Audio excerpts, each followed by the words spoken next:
So, this was the first month where I worked full time, and it definitely shows the amount of reading I managed to get done. But I read a total of 11 books, and 4 of those were actually novellas, meaning that they were from around 25 to 45 pages long. So yeah, let's start with those. So we have Natsida by Joyce Carol Oates. This one's pretty much about people using mediums to be able to contact their dead, and shit goes down around there. I gave this one 2.5 out of 5 stars. And then I also read Johnny Panic och Drömbibeln by Sylvia Plath. And this one's pretty much about this person writing down people's you're actually going to a psychologist people in this one, and then there's a secretary writing down their dreams and stuff in a dream journal, and it was kind of hard to like keep up with what was happening, and it's really short. But I did give this one 2.5 out of 5 stars. And then I also gave Here's at Usher's Undergång by Edgar Allan Poe I gave this one 3 out of 5 stars. And in this one, it's kind of hard to tell what it is, but it's sort of a little bit horror inspired, I suppose. But that's pretty much all I want to say, because otherwise I feel like I will be spoiling it. But it was a fun and quick read. It was The Cells of a Fallen Benjamin Button by F. Scott Fitzgerald. And I actually saw this movie, I don't know, like 12 years ago or something. I don't even know, it was shit long ago. And I didn't really like it, so I was kind of skeptical to this one, but I read it, I really liked it, and I kind of want to see the movie again now and see if my opinion of it has changed or not. But I did give this one 4 out of 5 stars. Emmit by Mats Strandberg, which is a reading book I got from Norstedts, and I love Mats Strandberg. I have been loving his books for a couple of years. I've actually met him in person. It was really nice and funny, and I don't know why I've been holding off for reading this one for such a long time.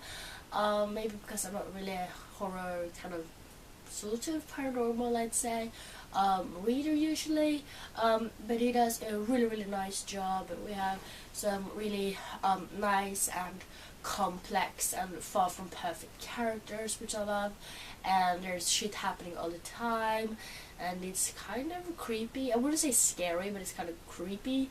And I read this one in one day, which says how much I liked it. So I gave this one 4 out of 5 stars. Warcross by Mary Lou, and in this one we meet Amika Chen, and she's sort of a bounty hunter trying to track down people who have done some illegal shit, and then she turns those people over to the police. But she's in real trouble. Her father passed away and he left her with a lot of debt, and she's not able to pay her rent for her apartment and stuff like that, which is why she's being a bounty hunter to get some cash out of it. But she is freaking out over the fact that she will be evicted in a couple of hours, really. So she accidentally glitched herself into this game called Warcross. It's like millions and millions of people watching and sees that she does it, and then she gets a phone call, and obviously she thinks that the creator of this game will be pissed off and she'll get dragged into court and everything like that. But no, the creator of this game, Hideo Tanaka, or what his name was, actually offers her a job to infiltrate the Warcross game and find this person who's trying to hack into the game and ruin things. And I love this book so much. It was a lot better than I thought. It's very different from Ready Player One, which was definitely a big plus.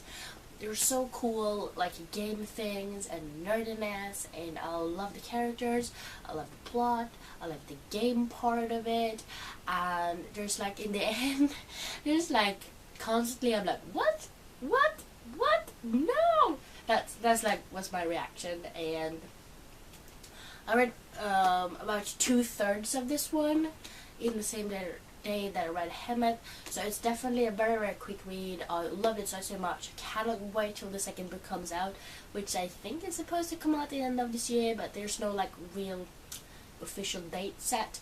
But yeah, I gave this book 5 out of 5 stars. And then I also participated in Alcreatathon, hosted by Alcrate, which is actually the second year they're doing this, and it's also the second year I am participating.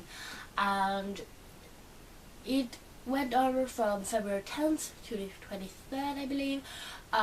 So I tried to read some of my Alcrate books. I only managed to read 2 of those books, but I also read a couple of other books at the same time. But one of the books I read was The Glass Babe by Lauren Stefano, and this is pretty much about a girl who finds out that she can turn people into gemstones.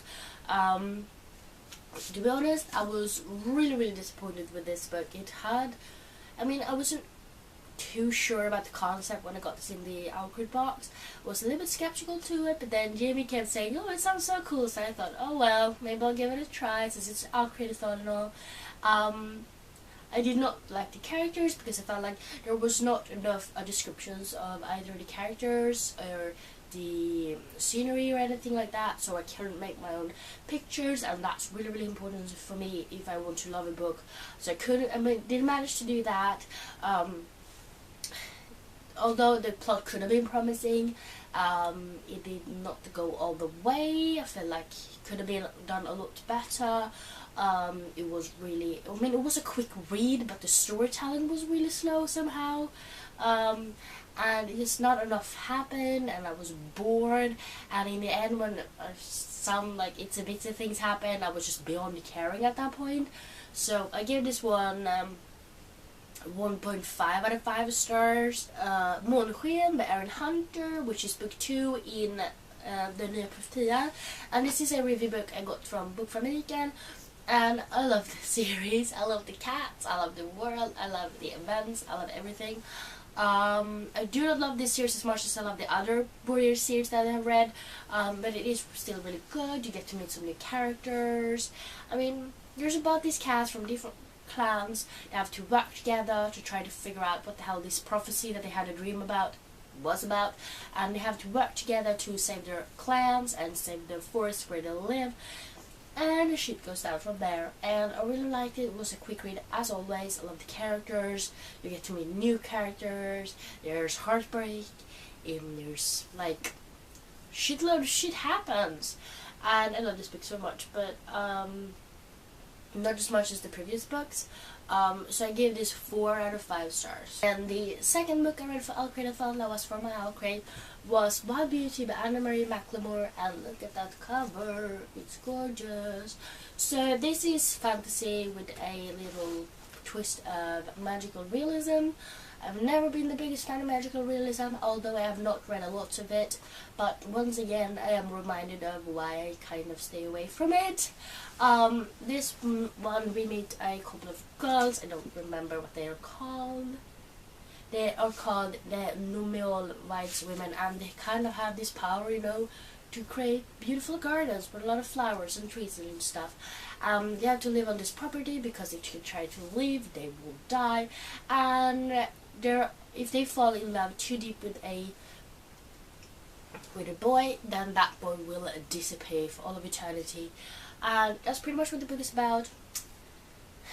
It was somewhat a quick read, but I did not want to continue reading the book, but I did anyways.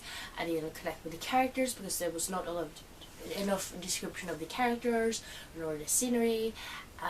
Nothing happened, and I'm not really the person to read magical realism. So it was kind of a snooze fest for me, unfortunately. So I give this one 1.5 out of 5 stars. And then I also read Aristotle and Dante, Discover the Secrets of the Universe by Benjamin Allardyce. And I had really high hopes for this one because a lot of people had talked really highly of it, and also because it's had a shitload of awards. They would meet Dante and Aristotle, and they're pretty much each other's like counterparts. They're really different. But they become friends. But yeah, they learn a lot about themselves and each other through this friendship, and I did not love this book, unfortunately. Once again, not enough descriptions, which really is like a thing. I need to have, because I will not love the book otherwise. So I did not fall for the characters that much. I did like the fact that their parents were a lot involved in the story, which is kind of unusual for YA books. I like that. And there were some interesting things happening, but not enough to keep my interest. But I gave this book a 2.5 out of 5 stars. And then we have the last book I'm going to talk about, and that is Min mormor hälsade sig förlåt by Fredrik Backman.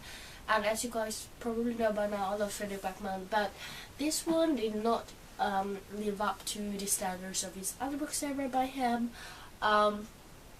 We meet Elsa and her grandmother, and her grandma actually passes away, which is not a spoiler, but she leaves Elsa with the job to like distribute these letters that she wrote before she died, and Elsa had to distribute these to the people that they're addressed to, so that her grandma can say, you know, I'm sorry for this and that. And I love the grandmother.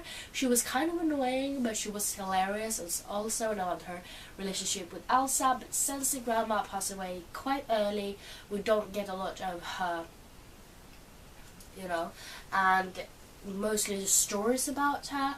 And Elsa is really kind of annoying and obnoxious and very rude. And I couldn't really get past that, but sometimes it's a very interesting book, interesting plot and everything like that, but I did give this one 3.5 out of 5 stars. Those were all of the books I read in February. It was 11 in total, but 4 of them was novellas, so I'm not really pleased with it, but at the same time I'm working full time, trying to adjust, trying to like use all that time in my schedule. Just let me know down in the comments if you read any of these books, and in that case what you thought about them, without spoiling anyone else, of course. I hope you liked this video, and if you did, please don't forget to give me some thumbs up, and also don't forget to subscribe to my channel by clicking the button down below. And yeah, I hope to see each other next time. Bye.